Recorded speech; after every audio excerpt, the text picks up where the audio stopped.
Assalamualaikum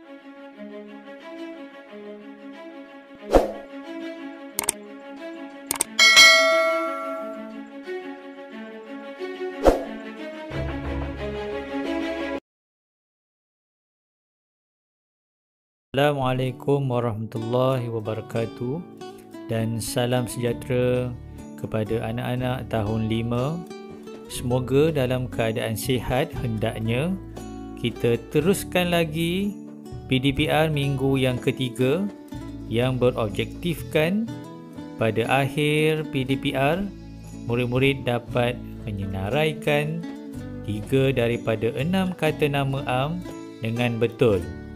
Semoga video yang ditonton ini dapat membantu anak-anak mengenal pasti kata nama am dengan baik. Sebelum kita pergi dengan lebih jauh lagi, anak-anak tahun 5 perlu mengetahui apa yang dimaksudkan dengan kata nama am. Kata nama am ialah merujuk kepada manusia, benda, haiwan dan tempat tinggal. Secara umumnya, kata nama am dipecahkan kepada 2, iaitu objek bernyawa ataupun objek tidak bernyawa. Kata nama am hidup dibahagikan kepada 2, iaitu manusia dengan bukan manusia. Manakala kata nama am tidak hidup dibahagikan kepada 2, iaitu institusi dengan bukan institusi. Jenis kata nama am. Jenis yang pertama, kata nama am hidup manusia. Contohnya, guru, ketua, datuk, buruh dan peguam. Selalunya kata nama am ini dieja dengan huruf kecil.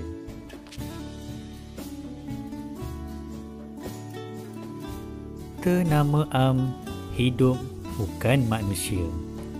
Contohnya, gajah, jin, pokok, ubi kayu dan ikan. Semua kata nama am yang disenaraikan ini dieja dengan huruf kecil.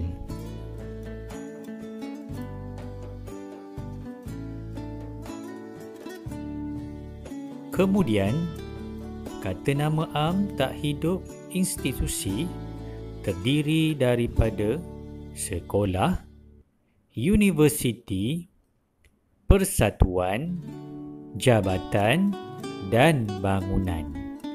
Kata nama am tak hidup institusi bermaksud objek yang kukuh ataupun yang konkret di mata manusia.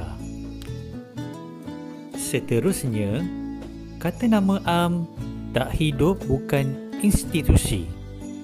Konkret bermaksud objek yang tidak kukuh ataupun berubah-ubah mengikut masa dan keadaan.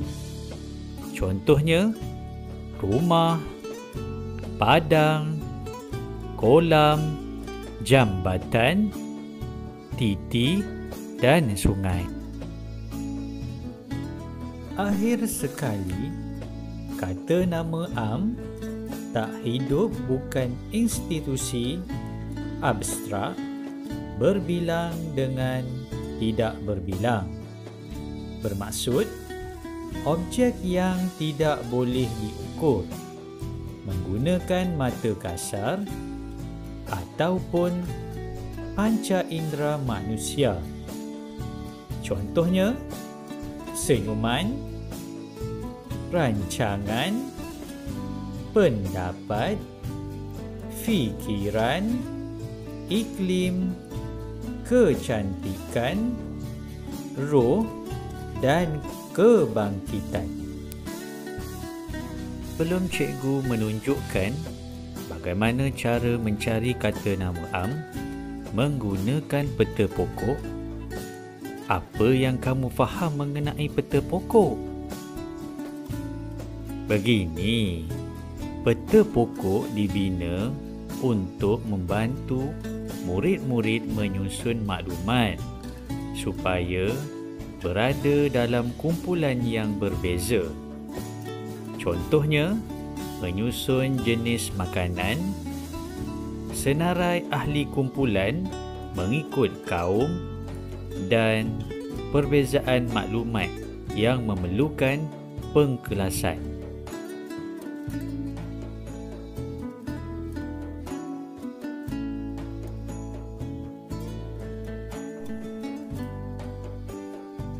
Bismillahirrahmanirrahim.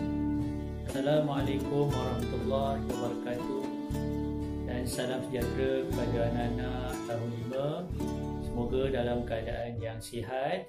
Cikgu teruskan lagi bagaimana kamu hendak menghasilkan sebuah peta pokok, sebuah peta pokok yang berpandukan kepada kata nama am yang kamu cari di dalam buku surat 6, buku teks tahun 5 bahasa Melayu. Langkah yang pertama yang perlu kamu buat, kamu perlu baca terlebih dahulu petikan berkaitan dengan pusat transit. Cari dua bahan yang mengandungi kata nama am, iaitu merujuk kepada teks dan gambar. Gariskan dan bulatkan. Bagi teks, kamu kena gariskan teks yang mengandungi kata nama am, dan bagi gambar, kamu kena bulatkan gambar di dalam teks buku surat 6 itu untuk memudahkan kamu membuat perbezaan kata nama am yang merujuk kepada teks dan gambar.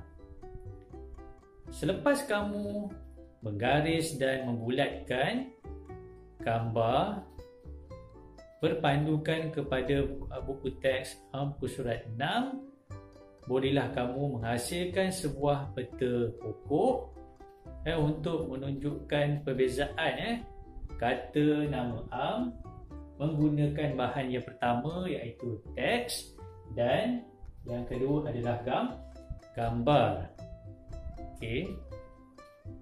Langkah yang pertama untuk kamu menghasilkan peta pokok yang baik, perlu kamu tuliskan tajuk.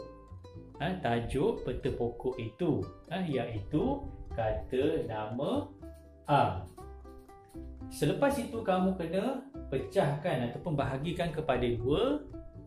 Kata nama am menggunakan bahan yang pertama sebagai panduan iaitu teks, dan yang kedua adalah gambar.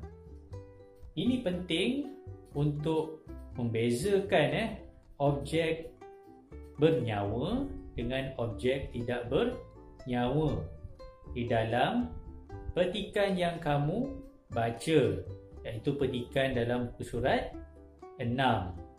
Mudah-mudahan dengan bantuan kamu menonton video ini dapat membantu mencari kata nama am merujuk kepada teks dan gambar yang diberi untuk kamu menghasilkan sebuah peta pokok yang betul.